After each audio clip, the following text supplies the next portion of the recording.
José Pedro Suárez, que tiene bueno, el impulsor de todo este proyecto maravilloso de recopilación de patrimonio cultural en la aldea. Bueno, buenos días. En primer lugar, pues agradecer a la Universidad Popular de Canarias y de alguna manera, en este caso, a ti, Carmen, por la invitación. Voy a compartirles, me van a permitir que comparta, en este caso, pues, eh, un poco lo que es la experiencia para poder ir conociendo la historia de este proyecto.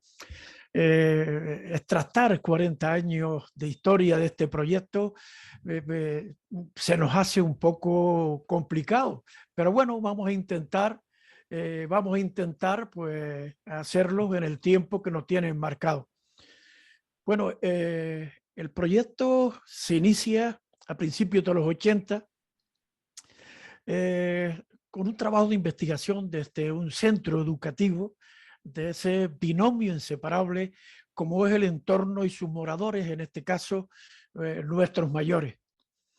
Este proyecto lo inicia dos docentes convencidos de que nuestra cultura popular y tradicional tiene un gran valor cultural en la medida en que, bueno, se recoge en lo que es la identidad de los pueblos, que lo podemos ver reflejado en estos 16 museos que tenemos en nuestro pueblo.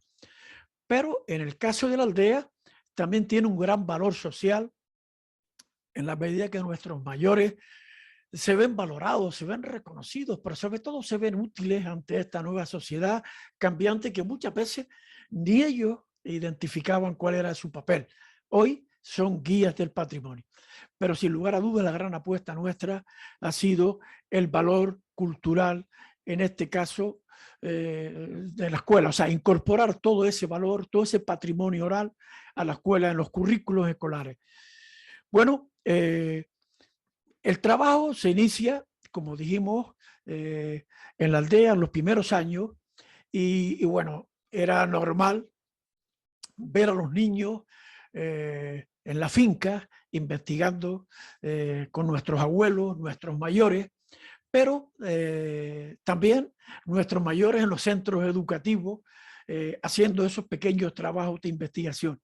Fue precisamente en uno de esos trabajos de investigación cuando nuestros mayores nos decían, grábennos por Dios, que no quisiera que todo lo que yo aprendí de mis padres y de mis abuelos se vaya conmigo.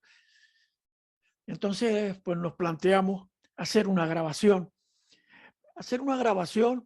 pero que era una grabación que en este caso era una grabación que tenía sus ciertos riesgos, porque era una grabación en la que nosotros entendíamos de que teníamos la primera parte, que nuestros mayores querían ser grabados, y teníamos lo que realmente queríamos grabar, que era el ciclo de la vida. O sea, para septiembre nosotros marca un antes y un después.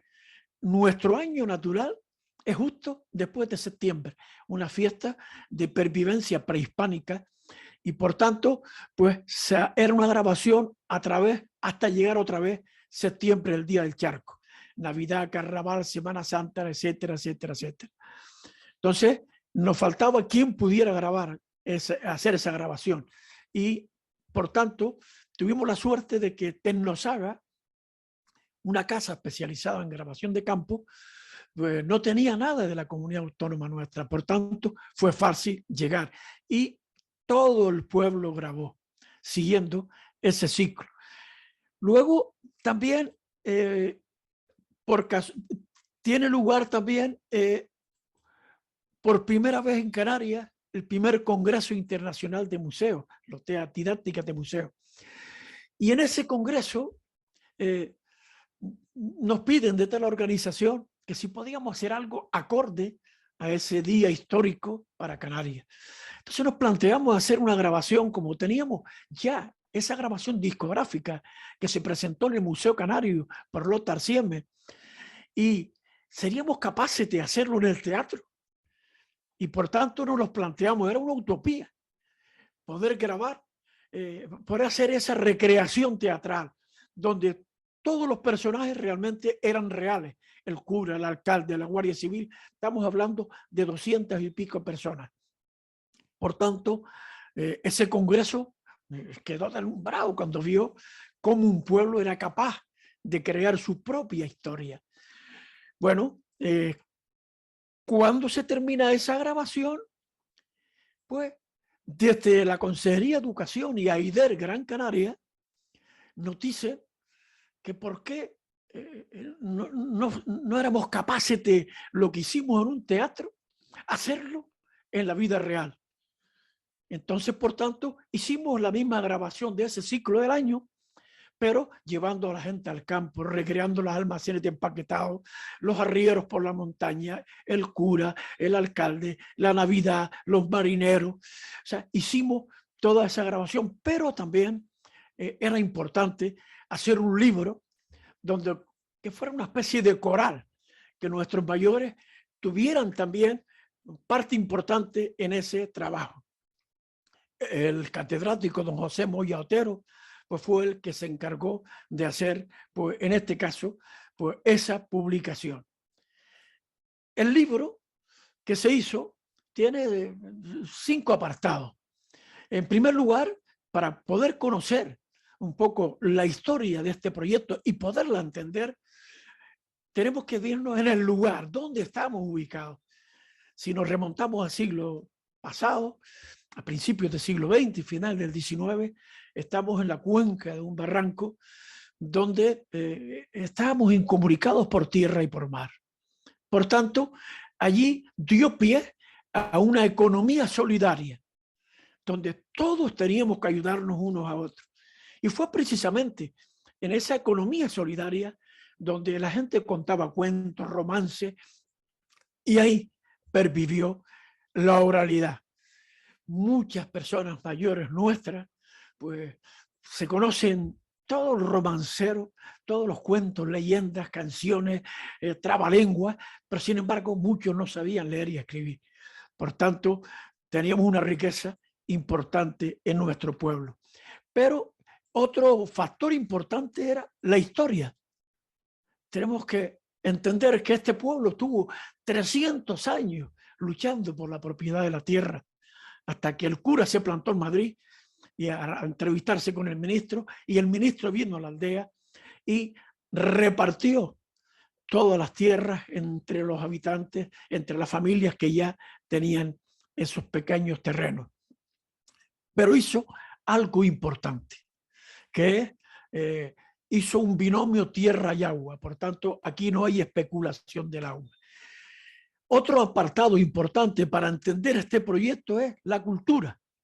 Y ahí necesariamente tenemos que irnos a la cuenca del barranco de Tejeda, donde mucha gente de Tejeda, de Artenara, venían siguiendo el cauce del barranco, lo que Lothar Siemens decía, la cultura del barranco, y venían a la aldea a intercambiar productos de arriba por los que se conseguían en la costa. Muchos se quedaron a vivir en la aldea. Y hoy en día la aldea tiene una riqueza impresionante gracias a los que se quedaron de Tejeda y de Artenara, que se quedaron aquí debajo, y ellos, nosotros lo que hicimos fue no anular su cultura, al contrario, ponerla en valor. Y hoy en día este pueblo sí tiene, este proyecto sí es rico, es precisamente gracias a toda esa gente que vino de Artenara y de Tejeda y de Agaete y de Fuerteventura, que se quedaron en la aldea. ¿Quiénes somos?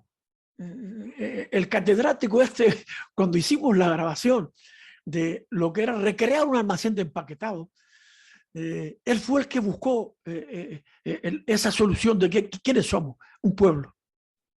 Porque cuando hicimos la grabación no había nadie preparado, sino se hizo un llamamiento que el que había trabajado en el almacén que viniera, y cada uno fue ocupando el puesto que había hecho de joven. Por tanto, no estamos hablando de un grupo. Hay momentos en que podríamos eso es, todas estas imágenes que ustedes están viendo fueron de esa recreación. Como dicen ellos, el mayor regalo o la mayor herencia que yo le puedo dejar a mis hijos es precisamente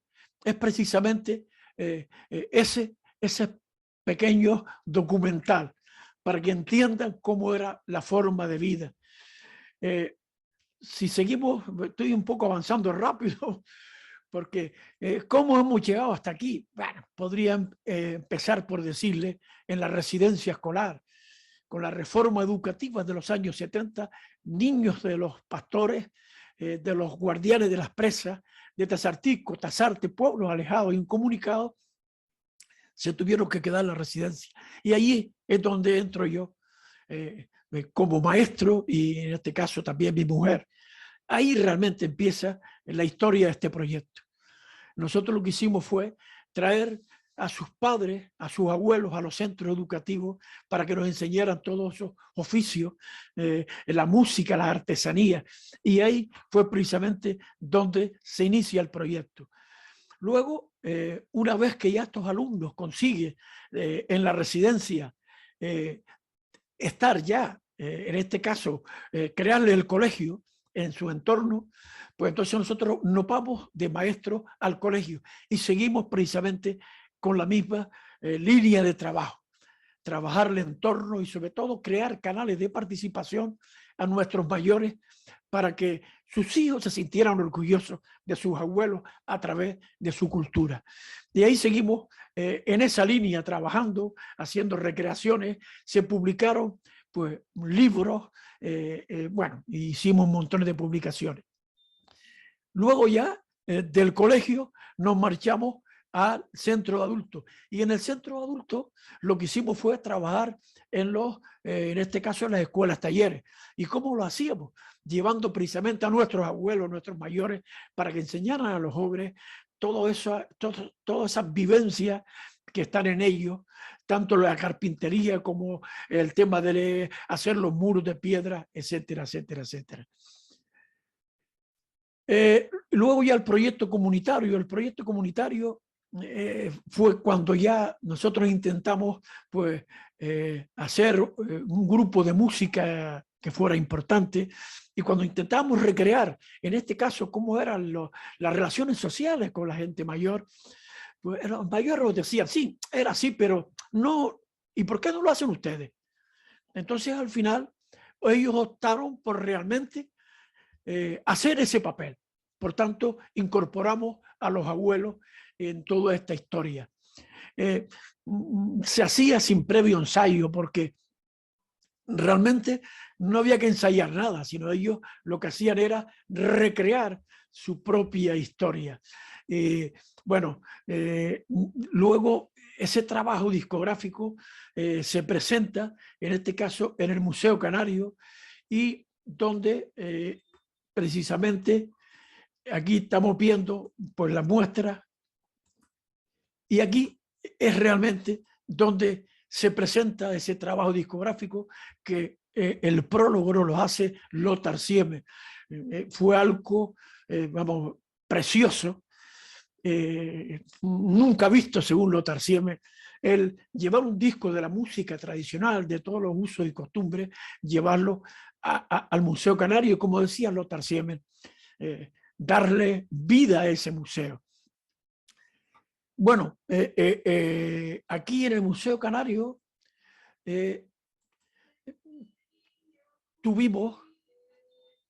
hicimos una grabación en ese disco, y esa grabación nos la había enseñado Pinito Molina del Tocón. Y cuando ella lo escuchó y yo estaba con ella en esa grabación al aire libre, le pregunté, Pinito, ¿le gusta la canción que usted nos enseñó? Dice, preciosa, lindísima. Dice, pero no era así. Nosotros no la cantábamos con música, nosotros la cantamos a palo seco porque era un canto de trabajo. A partir de ahí no salió en ese disco, y la que sí salió después fue su hermana Rosario Molina, que afortunadamente hoy la tenemos en el centro de día con una demencia, pero afortunadamente hemos grabado toda su vida, la hemos grabado. Bien. Con motivo también de un convenio que hicimos con la Universidad de Salamanca, nos decía que lleváramos algo de la música, porque la música tradicional, afortunadamente, se conserva en estos pueblos como Tejeda, Artenara, La Aldea. Y entonces llevamos 3 ejemplos que les voy a poner solamente, les voy a poner uno, por ejemplo, perdón, este no, voy a ponerle este, que tiene que ver con la música tradicional de raíz, cuando quieren mostrar los sentimientos. La música sirve para expresar alegría y sentimientos. Este señor fue con nosotros y no hubo manera que grabara. Y al final se cantó una canción dedicada a su hija, que había fallecido. Muerte como tuviste, palor, cómo te atreviste y te llevaste a mi flor cuando empezaba a abrirse. Fue la única canción que pudimos recoger.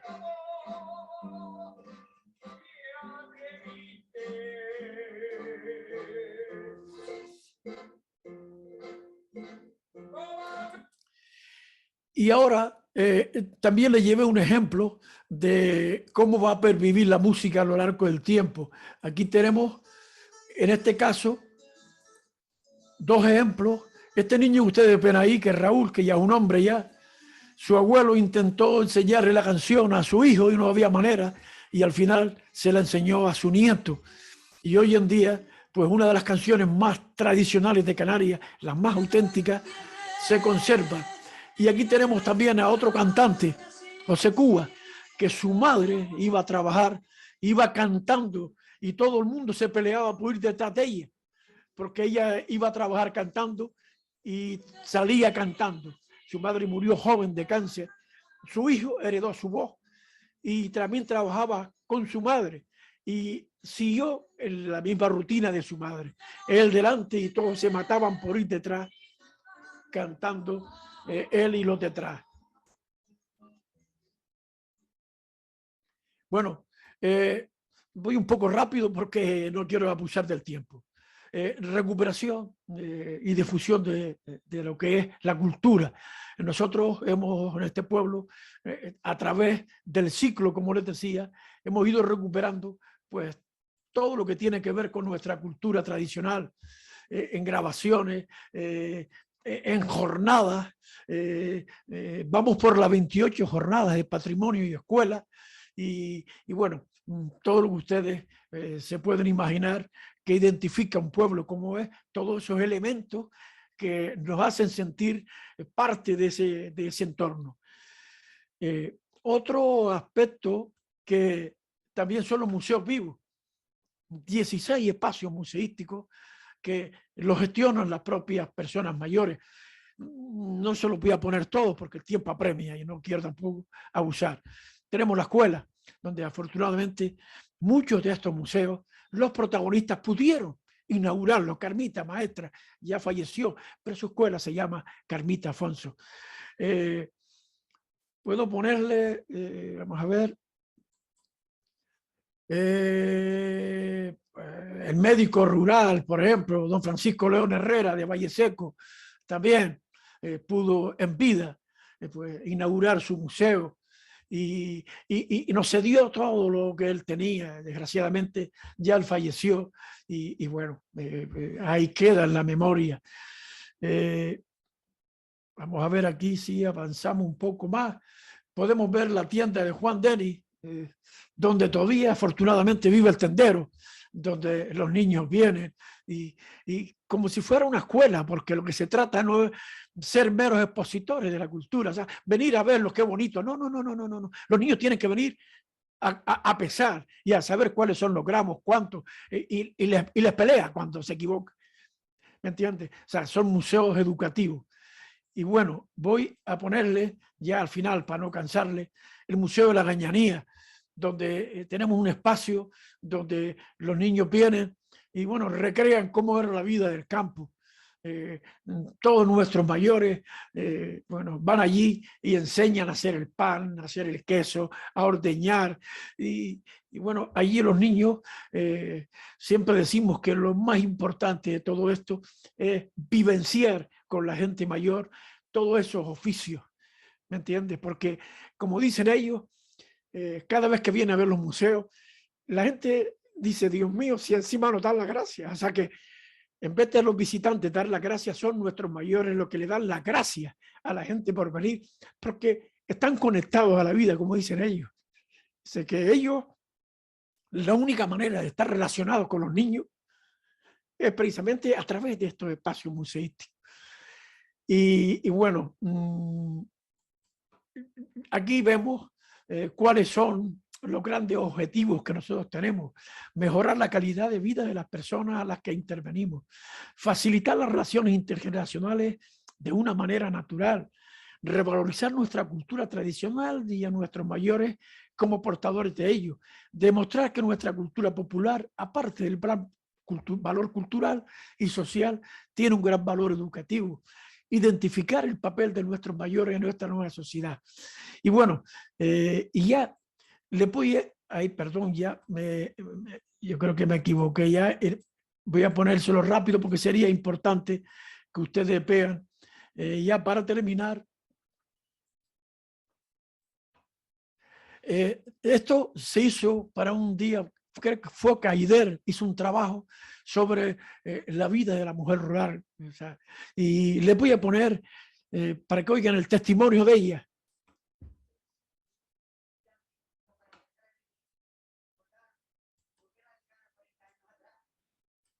¿No se oye? ¿Se oye? No, yo no lo oigo. No lo oye. No sé si tienes que subir el volumen de Es que aquí no sé por qué estoy intentando subir el volumen aquí, pero... Se oye, pero se oye como muy de fondo. El proyecto por eso me servía Ahora. mucho para Ahora se oye. Sí. Te lo pongo al principio. Puedo decir que el proyecto me sirvió a mí como para empezar a vivir, como recordar, volver a llegar a 40 años atrás. Porque cuando empezamos a hacer la siembra, a la trilla, a moler en el molino, y a todas estas cosas que cuando veo las cabritas y todas esas cosas me hacen recordar todas las cosas de mi niñez. Y ya digo, empezar el proyecto fue como empezar una nueva vida. El proyecto por eso me servía muy mucho ahora para yo valorarme yo misma, porque ahora yo vengo aquí, conozco gente, me pongo a hacer gusto con todos los compañeros, ellos me han servido de mucha compañía. Yo me quedé viuda y seguí con el proyecto y ellos me han ayudado mucho. Y yo vengo aquí y me encuentro valorada, haciendo mis cosas, explicándole a las personas que vienen de todos sitios, muchas culturas, porque ahora conmigo estoy gozando, después de viajes bastante que ha pasado la criando. Y eso me ha servido, y el proyecto me ha servido mucho, que yo vengo aquí y lo pasamos las tardes aquí. No me acuerdo que iba a mi casa, la verdad le digo. No me acuerdo que iba a mi casa. Y con el cariño que la gente viene, que nosotros atendemos, ellos nos tratan a nosotros. Y por eso digo que esto me ha servido a mí mucho para ayudarme mucho a vivir. Aquí tenemos el testimonio también de Rosarito Molina, del Tocón. Porque en mi casa, por ejemplo, me veo sola, me veo a veces con ganas de hacer las cosas y no hacerlas. Y aquí por lo menos tengo siempre voluntad, vienen niños, viene gente mayor, hablamos unos con otros, tenemos muchas cosas en común unos y otros, y me siento muy realizada con el compañerismo que tengo, por lo menos yo. Me siento muy bien aquí con todo lo que está, porque la verdad teníamos una vida fatal, porque no, hasta que no estaba esto, pues lo veíamos solos, no lo veíamos con gente para hablar con ellos, ni nada, sino siempre de lo nuestro, nunca hablábamos de lo de antes, de las cosas que nosotros pasábamos, de los trabajos que pasábamos, y aquí por lo menos, tantas cosas que tenía olvidadas y las ha recuperado con los niños que vienen o con la gente que viene.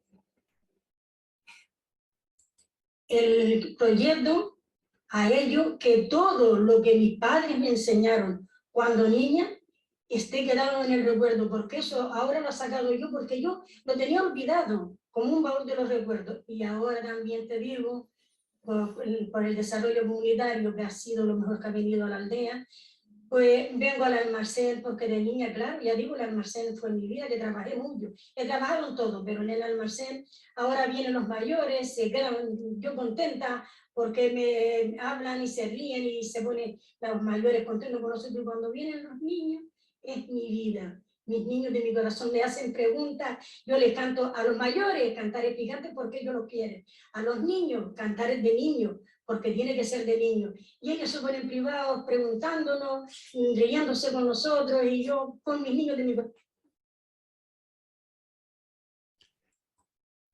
Pues Muchas gracias, José.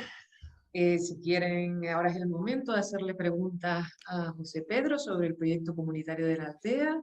Mira, ya Juan de Dios de Comando Creativo ha pedido la palabra. Si quieres, desconecta tu micro y haz tu pregunta. Hola, bueno, a mí me ha emocionado lo que he visto, tengo que ser sincero, me ha llegado al tuétano. Bueno, pienso que es un modelo de éxito, tal como lo veo, por los resultados obtenidos, y pienso que es algo que se podría extrapolar a cualquier territorio que tenga esa misma idiosincrasia rica a preservar.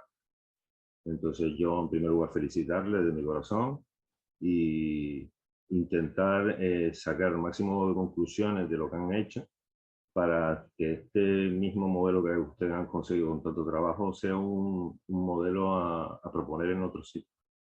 Solo eso. Muchas bueno, gracias. yo te agradezco las palabras, pero tienes toda la razón del mundo. Estamos en un momento en el que si no nos andamos con prisa, vamos a perder mucho, porque nuestros mayores se nos van. Y nosotros la referencia de nuestra historia reciente la tienen ellos. Así que seguramente esto es extrapolable a cualquier otro sitio. Gracias, Juan, por tu pregunta. Juana Ojeda, quería hacerte una pregunta también, José Pedro. Bueno, pregunta, yo quería felicitar, por supuesto, al proyecto de desarrollo comunitario en la aldea, todo. Yo que soy de la aldea, pues bueno, me he emocionado también. He visto imágenes de personas bastante allegadas, tío Pepe, Sí, sí, sí. que fue toda la vía portuario, procedía de Firga, pero acabó en la aldea, cantaba puntos cubanos, improvisado todo. Era una cosa, o sea, he hasta llorado, de verdad. Y bueno, felicitarte, José Pedro. ¿Qué más se puede decir?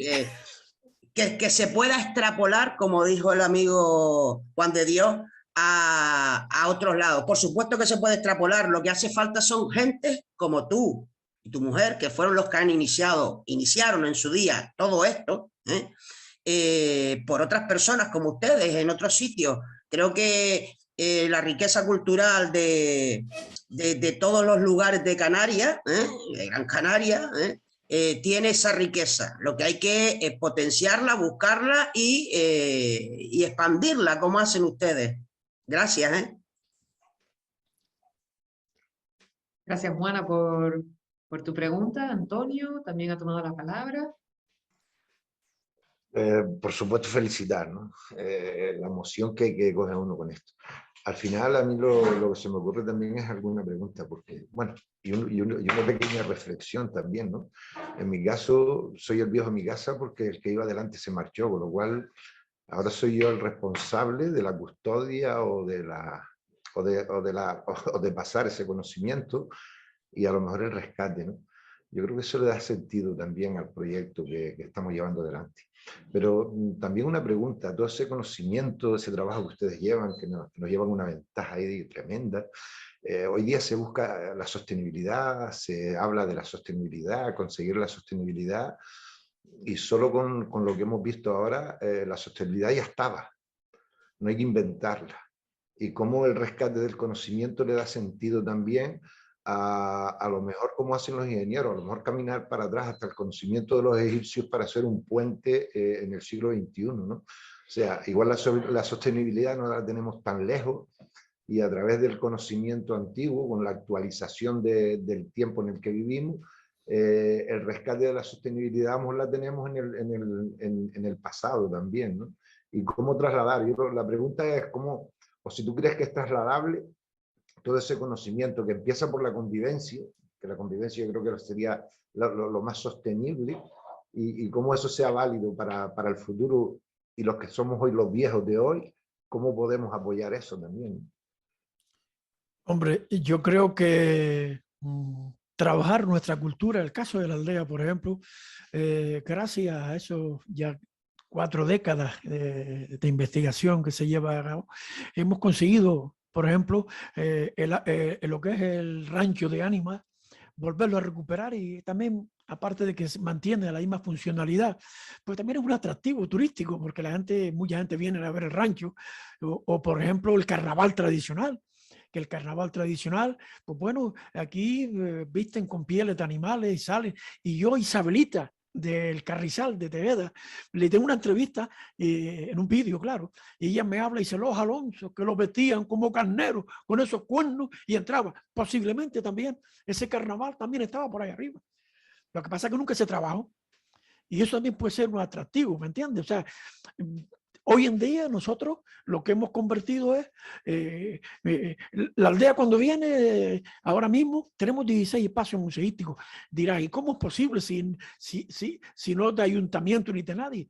Casas prestadas. Nos lo hemos pasado la vida arreglando casas con la ilusión de la gente. Pero afortunadamente, hoy si quieres conocer cómo era la vida de los pueblos de los años 30, 40, vente a la aldea, pues hasta la carnicería. Está el médico, la carnicería, la alfarería, la zapatería, o sea, tenemos todo. Entonces, eso es lo que tienen que trabajar los pueblos.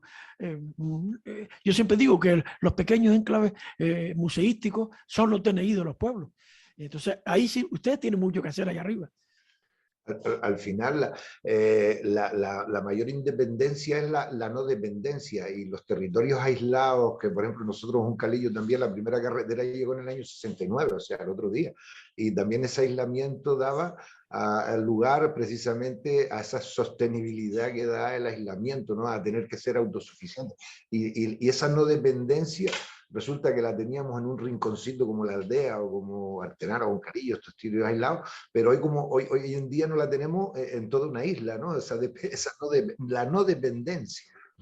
Sí. Fíjate, nosotros hemos llegado, fíjate hasta dónde hemos llegado nosotros, porque nosotros siempre nos interesó, sobre todo porque la gente vino aquí, bueno, hay un museo que es a Delfina, Cuba, que de allí de Lugarejo, pero me hablas ahí también y Eufrasia, la conociste, ¿no?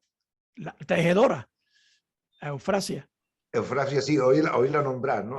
Pues bueno, pues el Cabildo, por ejemplo, no tenía grabaciones de ella, sin embargo nosotros teníamos una grabación completa de ella tejiendo con su marido y con Paco y con su hijo. O sea, por eso te digo que ahí tiene que haber un montón de personas mayores todavía, y claro, como decía, ya hay que empezar.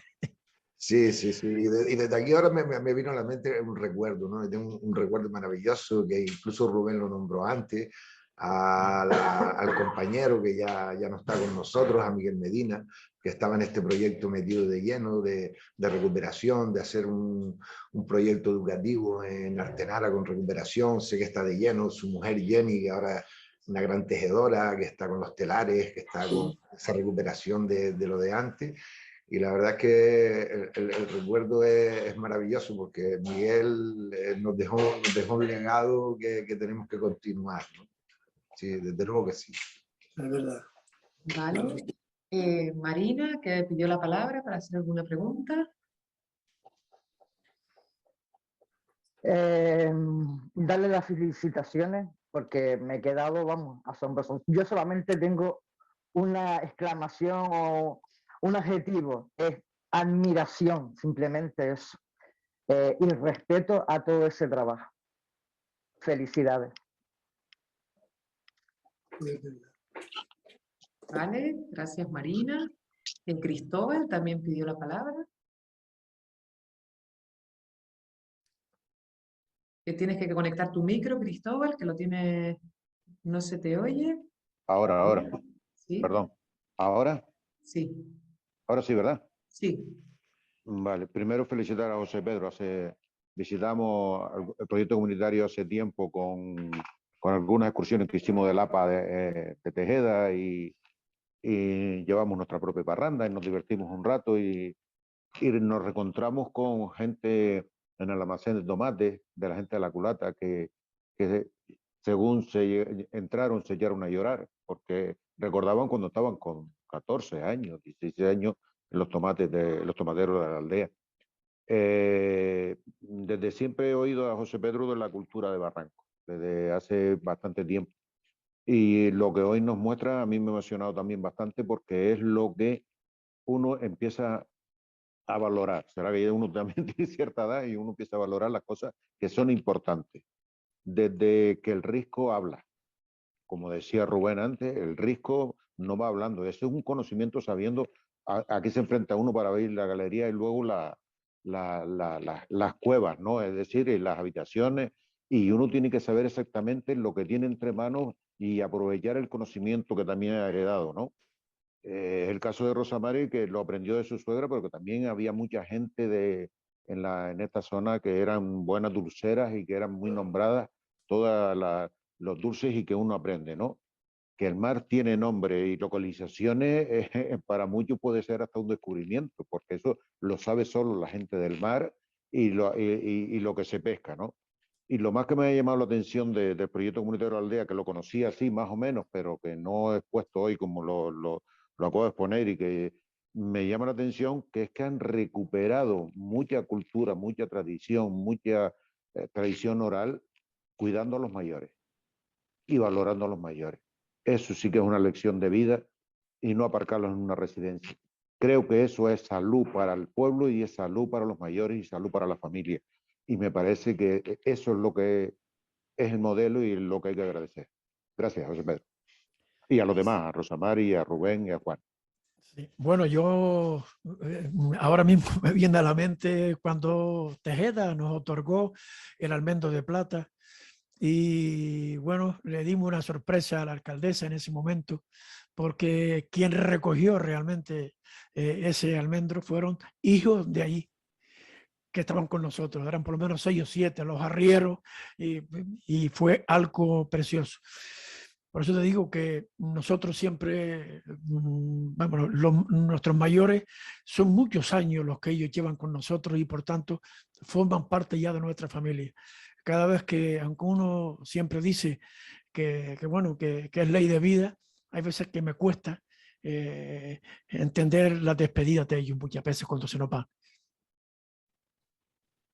Perfecto. Mientras ahora le sigo dando el turno de palabra, ya he puesto en el chat el formulario de evaluación, ¿vale? Es importante, queremos conocer su opinión, son solo 5 preguntas, es anónimo, ¿vale? Para nosotros saber si lo estamos haciendo bien o qué podemos mejorar. Mientras terminamos de hablar, ya son casi las 1:15, vamos a dar unos 5 minutitos más para el turno de palabra y para que Antonio cierre la sesión y nos diga cuál va a ser nuestra siguiente sesión. Juan de Dios, pediste la palabra, desconecta tu micro, ¿vale? Sí, era reafirmar en la reflexión de Cristóbal, de que cualquier propuesta de futuro tiene que estar centrado en primer lugar en el hombre, no en la máquina ni en la economía. En el hombre como binomio indisociable del sitio donde vive, el espacio natural es indisociable. Y lo segundo es que tiene que estar centrado en aquellos que acumulan mayor experiencia vital, que son los mayores. Eso está muy mal resuelto porque nos hemos olvidado cómo nos habíamos organizado tradicionalmente alrededor de los consejos de ancianos, de los taborones, en lo que todo se consensuaba partiendo de la base del que más experiencia tenía que aportar. Y eso es lo que yo estoy intentando replantear en algunos proyectos y que es necesidad. Es lo que siento. Hay una necesidad no de repensar, porque es caer en la cuenta de lo que hemos dejado de hacer. Y que por esa negligencia, abrazando lo que se consideraba modernidad, realmente hemos perdido la esencia de las cosas. Y nada, solo esa reflexión que si no lo digo exploto.